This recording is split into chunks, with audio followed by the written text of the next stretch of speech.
A current of 0.5 amperes is drawn by a filament of an electrical bulb for 10 minutes. So ముందు ఇచ్చిన data కనుక రాసుకున్నట్టయితే current is equal to 0.5 amperes అన్నాడు and time of flow of electricity in the circuit 10 minutes పాటు flow అయింది. Then the amount of electric charge, సర్క్యూట్లో ఎంత electric charge flow అయింది for this particular instant of time find out చేయమన్నాడు.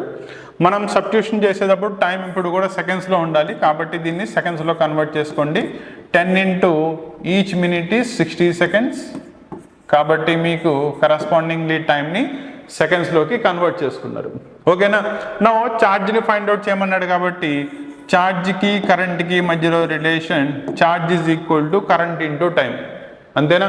So ఎంత amount of current ఎంత time పాటు flow అయిందో దాంతో మల్టిప్లై చేసుకుంటే సర్క్యూట్లో ఉండే టోటల్ ఎలక్ట్రిక్ ఛార్జ్ వచ్చేస్తుంది. ఓకేనా. నౌ ఫైండ్ అవుట్ చేయండి. దట్ ఈజ్ 0.5 టైం వచ్చేటప్పటికల్లా 10 into 60 తీసుకోవాలి. నౌ ఈ 10 ముందు 0.5కి ఇచ్చేసారనుకోండి ఇట్ బికమ్స్ 5 అయిపోతుంది అండ్ మీకు ఇంకా 60 మిగులుతుంది. 5 6 are 30 ఇంకో 0 correspondingly units of charge are the coulombs. కాబట్టి 0.5 amperes ఆఫ్ కరెంట్ 10 minutes పాటు సర్క్యూట్లో ఫ్లో అయితే అందులో ఫ్లో అయ్యే ఎలక్ట్రిక్ ఛార్జ్ 300 కూలమ్స్ ఉంటుంది అని చెప్పవచ్చు. ఓకేనా.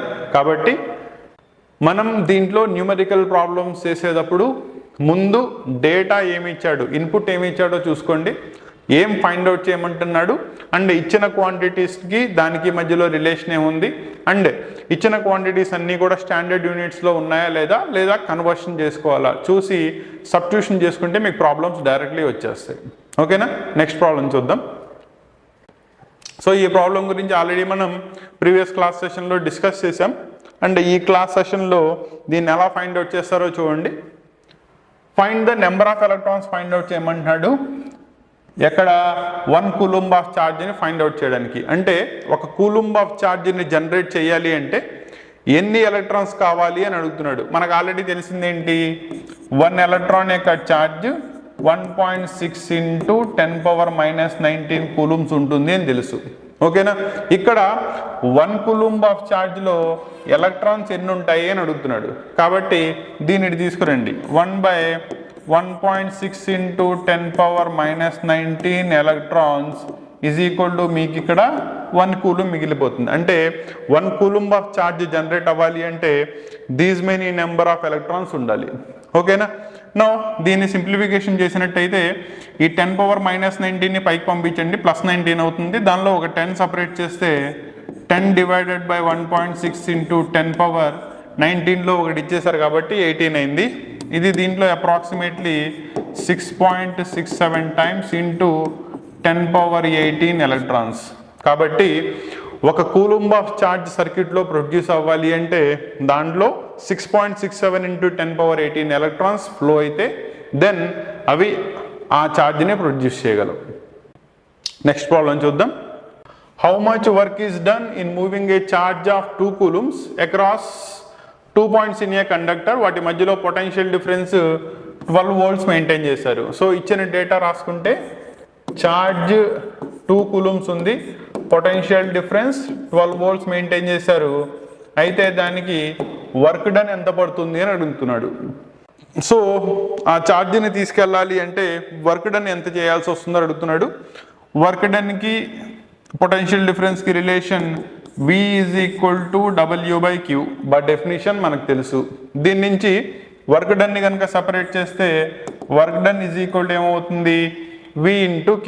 సో V వాల్యూ వచ్చేటప్పటికల్లా 12 volts, Q వచ్చేటప్పటికి 2 coulomb, that is nothing but 24 work done కాబట్టి joules, because 1 volt into 1 coulomb మీకు 1 joule కి సమానం. So total amount of work done is 24 joules. ఎప్పుడు 2 coulombs ఆఫ్ ఛార్జ్ని against a potential difference of 12 volts సర్క్యూట్లో move చేయడానికి. ఓకేనా. నెక్స్ట్ ప్రాబ్లం చూద్దాం. How much energy is given to each coulomb. So charge is equal to ఇక్కడ 1 coulomb ఇచ్చేసాడు. Passing through a battery with a potential difference of 6 volts. అయితే మీకు corresponding energy ఇక్కడ సర్క్యూట్లో ఉండే ఎనర్జీని ఎలక్ట్రికల్ ఎనర్జీ అంటాం.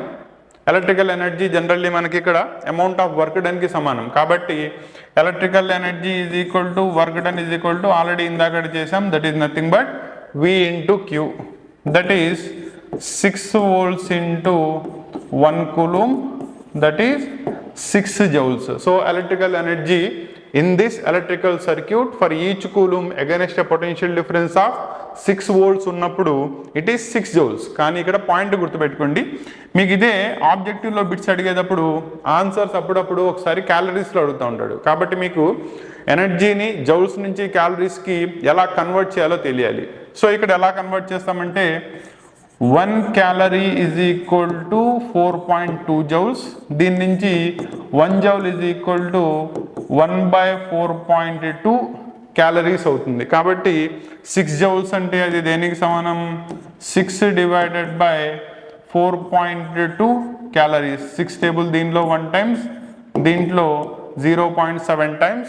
ఆ 0.7 పైకి వెళ్ళిపోతే it is 10 divided by 7 1 time, 30 మిగులుతుంది. 30లో 7 అంటే 4 times 28, మళ్ళీ 2 times, that is 1.42 calories approximately. కాబట్టి ఇందులో మీకు జనరేట్ అయ్యే ఎలక్ట్రికల్ ఎనర్జీ ఎయిదర్ 6 జౌల్స్కి సమానం లేదా 1.42 క్యాలరీస్కి సమానం. కాబట్టి క్యాలరీస్ జౌల్స్కి మధ్యలో ఇంటర్ కన్వర్షన్ గుర్తుపెట్టుకోండి.